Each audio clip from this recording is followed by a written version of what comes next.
საპარლამენტო უმრავლესობიდან გიორგი ჩაკვეტაძე შემოგვიერთდა საღამოშტობისა მადლობა რომ მოხდა და მიიღეთ გადაცემაში მონაწილეობას რომ მიიღებთ. მოდი დავიწყოთ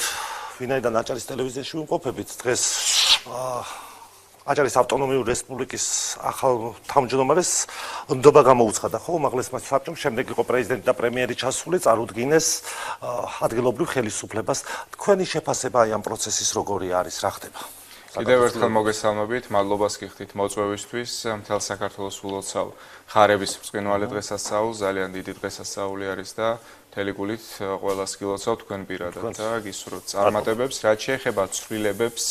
რომელიც განხორციელდა აჭარის ავტონომიურ რესპუბლიკაში მე მინდა რომ თორნიკე რიჟვაძეს გადაუხადო მადლობა იმ საქმიანობისთვის რომელიც მან 7 წლის განმავლობაში განახორციელა აჭარას დაატყო თავისი ხელი ძალიან ბევრი პროექტი განხორციელდა ეკონომიკურად რეგიონი ძალიან გაძლიერდა თუმცა როგორც თვითონ განაცხადა და როგორც ჩვენი გუნდის ლიდერების მხრიდან აღინიშნა მნიშვნელოვანი იყო გადახალისება ამ მიმართულებით შესაბამისად ბატონი სულხან თამაზაშვილი არის მნიშვნელოვანი რომ არჩეულია ამ თანამდებობაზე ის წარადგინა პრეზიდენტმა პრემიერ-მინისტრის თანაავტორობით და მე მინდა რომ მას წარმატებები უსურვო ის არის გამორჩეული კადრი რომელიც წლების მანძილზე მუშაობდა სამართალდამცავ უწყებებში და მე დარწმუნებული ვარ რომ მისი საქმიანობა მომდევნო წლების განმავლობაში უკვე მთავრობის თავმჯდომარის აჭარის ავტონომიური რესპუბლიკის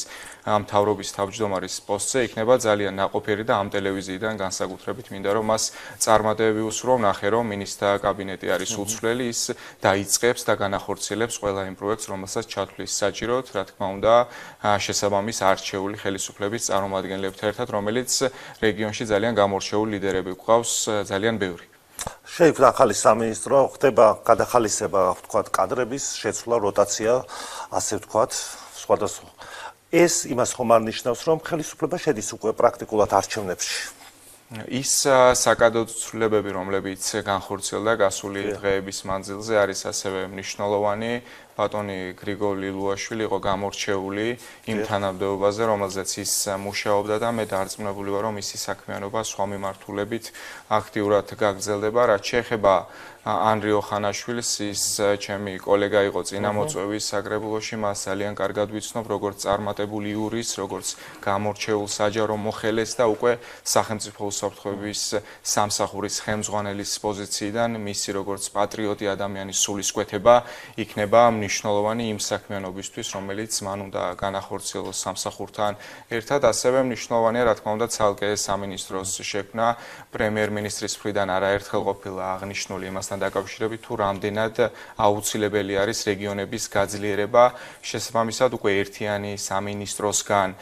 რეგიონების მიმართულებით ცალკე გამოყოფა მნიშვნელოვანი ცვლილება არის და ჩემი კოლეგა ერთ კომიტეტში მუშაობდით გასული 4 თვის განმავლობაში ბატონი პაატასალია არის ძალიან წარმატებული მჭიდრო კონტაქტი მოსახლეობასთან რეგიონებში უფრო მჭიდრო კონტაქტი ხელისუფლების მხრიდან მოსახლეობასთან ეს ამაზე არის გათვლილი ანუ ცალკე გამოყოფა აი ამ სამინისტროსი ეს არის აი ამის ვთქვათ პირობა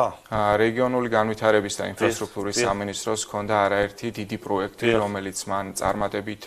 განახორციელა ასევე ამ სამინისტროს სანამ შეიცვლება ცალკე გამოიყოფა ასევე აქვს პოლიტიკის განსაზღვრის მიმართულება რაც უშუალოდ რეგიონების განვითარებას შეეხება სწორედ ამიტომ გახდა აუცილებელი ამ სამინისტროს ჩამოყალიბება და ასევე რა თქმა უნდა ის კოორდინაცია რომელიც უნდა არსებობდეს სამხარეო რწმუნებულებთან გუბერნატორებთან ამ ხრივ განსაკუთრებით მნიშვნელოვანი იქნება ამ სამინისტროს ფუნქციონირება და მინდა რომ კახაგულედან წარმატებები უსურვო ის არის გამორჩეული საჯარო მოხელი ასევე მუშაობდა მინისტრის მოადგილედ შემდეგ იყო თბილისის მერის მოადგილე და მინდა რომ მას წარმატებები უსურვო ვიცნობ პირადად და დარწმუნებული ვარ რომ რეგიონული სამინისტროსთვის მისი როგორც მინისტრის ფუნქციები ძალიან მნიშვნელოვანი იქნება და ის საკმაოდ ეფექტიანად იმუშავებს. ზოგადად არჩევნებს რაც შეეხება, რა თქმა უნდა, ყველა ის მიმართულება, რომელიც ჩვენი თანამოქალაქეებისთვის არის აუცილებელი, ყველა ის პროექტი, რომელიც არსებობს, ამ ხრივ უფრო ეფექტიანი იქნება, რომ არსებობდეს ცალკე სამინისტრო. ამას მომდევნო თვეები კიდევ უფრო კარგად გამოაჩენს. მე დარწმუნებული ვარ, უკვე მომდევნო კვირაში ჩვენ დავაინიცირებთ და ეს მთავრობის საკანონმდებლო ინიციატივით შემოვა, მივიღებთ, რომ ცალკე სამინისტრო შეიქმნას და როგორც პრემიერ-მინისტრმა აღნიშნა, კახაგულედანი უხელმძღვანელებს ამ სამინისტროს. დღეს პრემიერ-მინისტრმა თქვა, რომ საპარლამენტო არჩევნების შედეგი შედეგების გაუმჯობესება მოხდება ადგილობრივ არჩევნებზეო. პარალელურად დაანონსებული არის და იქით მიდის მართველი გუნდი, რომ აიგზავნოს ნაციონალური მოძრაობა. და მასთან, არ ვიცი, მიმდევრები თუ რა ქვია იმ პარტიებს, ვინც ასოცირდება ხო ამ ნაციონალურ კოლექტიური ნაცმოძრაობა. ხო. რის ხარჯზე მოხდება, თქვათ, აი რა რესურსის ხარჯზე მოხდება იმის გაუმჯობესება, რაც მიიღეთ ადგილობრივ საპარლამენტო არჩევნებზე. პრემიერ-მინისტრი ირაკლი კობახიძეს დღეს ჰქონდა წარდგენა სულხან თამაზაშვილის აჭარაში და შემდეგ უსმენდი ძალიან მნიშვნელოვანი გზავნილი იყო, რომ ჩვენ ვაპირებთ დამაჯერებელ გამარჯვებას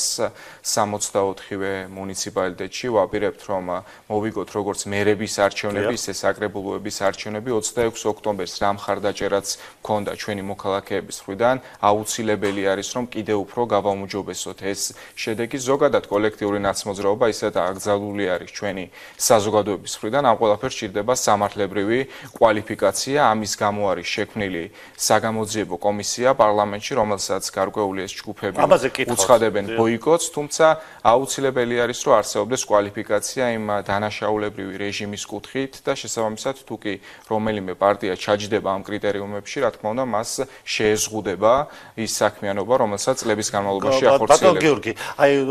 ადგილობრივი არჩევნები პრაქტიკულად რა გადარჩა 6 თვე ალბათ ხო? ჩვენ ვხედავთ საპარლამენტო არჩევნების შემდეგ რა ხდება, თუნდაც ევროპიდან რა განცხადებები კეთდება, რა რეზოლუციები, წინა ადმინისტრაციის მხრიდან, ამერიკიდან რა განცხადებები იყო ხო და რაც ხდებოდა თქვა მთელი ამ ხნის განმავლობაში. რას ელოდებით თქვენ ადგილობრივი არჩევნების შემდეგ პოლიტიკური სიტუაცია, თუნდაც საერთაშორისო პარტნიორებთან კიდევ უფრო არ გავართულდება, როდესაც თან ამბობთ რომ ნაციონალური მოძრაობა უნდა იგრძალოს, რას ის სურათს მივიღებთ საერთო ჯამში? ყველას ვისაც აქვს იმის სურვილი რომ გამოვიდეს ადგილობრივი თვითმმართველობის არჩევნებზე, ექნება ამის შესაძლებლობა, ეს არის კონსტიტუციით გარანტირებული, თუ კი კონკრეტულ ჯგუფებს აქვთ დანაშაული ჩადენილი და ეს დადასტურდება, ეს იქნება საფუძველი რომ განიხილოს შესაბამისმა უწყებამ მათი არ დაშვების საკითხი არჩევნებზე. ეს ჩვეულებრივი ევროპული პრაქტიკა არის, მაგალითად უსმენდი, ახლა ვუყურებდი, სალომე ზურაბიშვილი ჩვენთან არის ხელისუფლების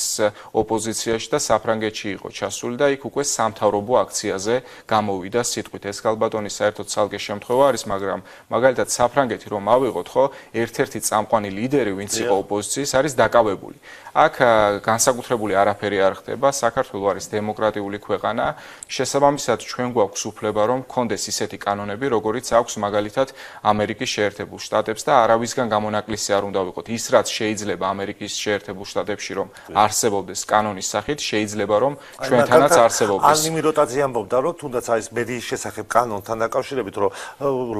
ბრიტანეთში სხვა მოცემულობა და საქართველოში სხვა მოცემულობა არისო და როგორც იქ მუშაობს, არ შეიძლება რომ აქაც მუშაობდესო ეს კანონიო. თქვენი ოპონენტები ამას ამბობენ, რომ იქ რაც იმუშავებს, აქ შეიძლება არ იმუშაოს ასეთ კანონები. ეს ჩემი აზრით პირიქით ჩვენი სასარგებლო არგუმენტი არის იმ მარტივი მიზეზის გამო, რომ წამყვანი დემოკრატიები, რომლებიც არსებობენ გარკვეული ჩარევების მიუხედავად სოფლიოში უკვე საუკუნეების განმავლობაში, რაც კი დადასტურდა, ეს არის ბრიტანული მოდელი მედიის კანონის. ჩვენ რომ გვინდა რომ ვიყოთ კიდევ უფრო განვითარებული ქვეყანა, სწორედ ამიტომ უნდა გქონდეს მსგავსი კანონმდებლობა და ეს ამის საფუძველი არის, რომ ქვეყანა, ჩვენი სამშობლო კიდევ უფრო განვითარდეს, ასე რომ არავის არ მივცემთ იმის უფლებას, რომ ჩვენს შიდა საქმეებში ჩაერიოს და გვითხრას რა კანონი უნდა მივიღოთ და რა კანონი არ უნდა მივიღოთ, თან როდესაც ეს განხილვები არის საჯარო და ყველა შეუძლია რომ ამ პროცესებში ჩაერთოს, ისე როგორც ყველა შეუძლია რომ მონაწილეობა მიიღოს ადგილობრივი თვითმმართველობის არჩევნებში. მე დღეს ასევე ვნახულობდი რომ პარლამენტში უკვე ვერ ასწრებენ ერთმანეთს შემოსვლას, ვინც არ დაწერა განცხადება და მე დარწმუნებული ვარ რომ ეს ჯგუფებიც ალბათ შემოვლენ პარლამენტში, თუ არ შემოვლენ საერთოდ ვერანაირ პრობლემას ვერ ხედავ. გახარია საქართველოს შემთხვევაში ისეთი განცხადებები კეთდება უკვე რომ როგორც ჩანს ემზადებიან რომ შემოვიდნენ პარლამენტში. ჩვენ ვართ სტუმართმოყვარე ერი, ასევე ჩვენი გუნდი არის ძალიან სტუმართმოყვარე, აქედან გამომდინარე თუ კი მიიღებენ გადაწყვეტილებას რომ შემოვიდნენ კოლექტიური ნაცმოძრაობის სხვა დანაყოფებმა მიიღეს გადაწყვეტილება რომ თავიანთი მანდატები შეეჩერებინათ. ჩვენ ამ ყველაფერს რა თქმა უნდა შესაბამისად მხარი დაუჭირეთ და ასე რომ მათზე არის უკვე დამოკიდებული მიიღებენ თუ არა მონაწილეობას. ყველას მოუწოდებ რომ ეს საკითხები ერთმანეთთან კავშირში არის, როდესაც მიიღებენ მოწვევას საგამოძიებო კომისიისგან აუცილებლად გამოცხადნენ სხვა შემთხვევაში გათვალისწინებული არის შესაბამისად. ხვალ არის დაანონსებული მუტალობაქიძის საქმე, ქალბატონი იაც არის მიწვეული და ასევე მაშინდელი ხელისუფლების წარმომადგენლები. პრინციპში მათი პოზიცია ცნობილი არის, ხომ? არ მიდიან ამ კომისიაზე, რომ თვლიან, ყოველ შემთხვევაში მათი საჯარო განცხადებები ასეთია, რომ არალეგიტიმური არისო და შემდეგ ვხედავთ თბილისის პროკურატურაში, ხო და მე თბილისის საქალაქოს ეს პროცესი სად მიიყვანს ეს კომისია, ვთქვათ, არ მიდიან შემდეგ გირაო ამ ერთ სტრუქტურაში არალეგიტიმურად ცნობენ პარლამენტს, მაგრამ როგორც ჩანს ლეგიტიმურად ცნობენ პროკურატურას, ხო? თუ არალეგიტიმურია, მე ასე მესმის, ყოველ შემთხვევაში არ შეიძლება ერთი სტრუქტურა ლეგიტიმური და მეორე არალეგიტიმური. პრინციპში ეს ვერ გავიგე, მაგრამ საერთო ჯამში რას დადებს ეს კომისია? მიზანი რა იქნება?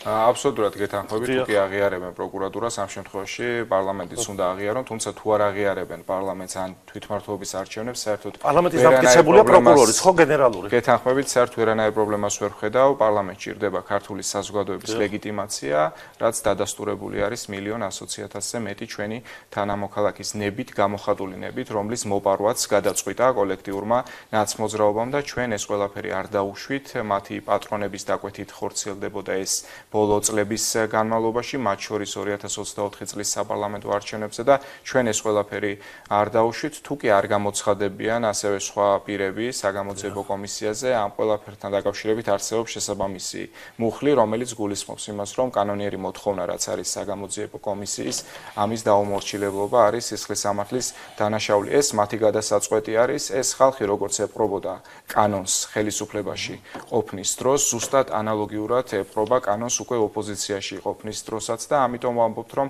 კოლექტიური ნაცმოძრაობის ხელწერა არის ერთი და იგივე, ქალბატონ იას მოусმენს ხვალ საგამოძიებო კომისია, ეს იყო დიდი ტრაგედია ჩვენი ქვეყნის და დანაშაული და ამ ყველაფერთან დაკავშირებით აუცილებელი არის, რომ უფრო მეტი იცოდეს საზოგადოება, მე ყველას მოუწოდებ, რომ თვალი ადევნოს საგამოძიებო კომისიის მუშაობას ქალბატონი თეა წულუკიანის ხელმძღვანელობით, რომელმაც ძალიან ბევრი რამე კიდევ უფრო ნათელი გახადა, მაგალითად ახალგაზრდება შეიძლება არ იცოდნენ ის, რაც ხორციელდებოდა 2003-2012 წლებში ამ დაჯგუფების ხელისუფლების გარდა ყველაფერი იყვნენ ამ დაჯგუფების მხრიდან. ასე რომ ეს პროცესი გაგრძელდება, ჩვენ გვაქვს გაცხადებული, ქონდა საარჩევნო პროგრამაშიც, რომ კოლექტიური ნაცმოძრაობის დანაშაულებს დაერქმევა თავისი სახელი მაისის დასაწყისამდე უკვე ცნობილი იქნება ის დასკვნა, რომელსაც კომისია შეიმუშავებს და შემდეგ გააცნობს საზოგადოებას პირველ რიგში და რა თქმა უნდა სამართალდამცავ უწყებს. ეს არის მნიშვნელოვანი ბერკეტი, რომელიც ნებისმიერ ქვეყანაში არის აუცილებელი, რომ გამოიყენო, თუ კი არსებობს ამის პირობები და